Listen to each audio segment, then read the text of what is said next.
Gandang tanghali mga lods, luto tayo ng adobong panang manok.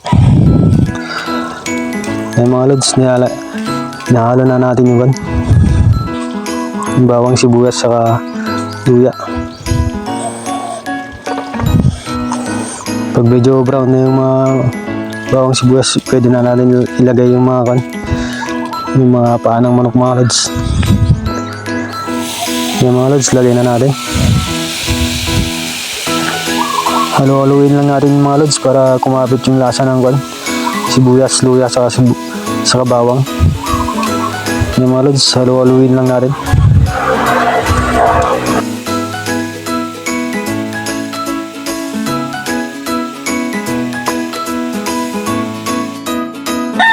At yan mga lods, nilagyan natin ng konting tubig para lumambot yung panang manok. Tapos maya-maya pag medyo malambot na, lalagyan natin ng toyo. Yung mga lods, nalagyan na natin. Nantay lang natin na lumambot.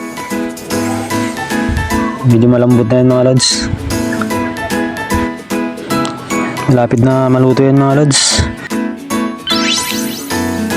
At yan mga lods, luto na yung adobong paa ng manok na rin. Tara mga lods, punta na natin sa kusina. At makakain na tayo mga lods. Yan mga lods, luto na din yung talbos ng kamote.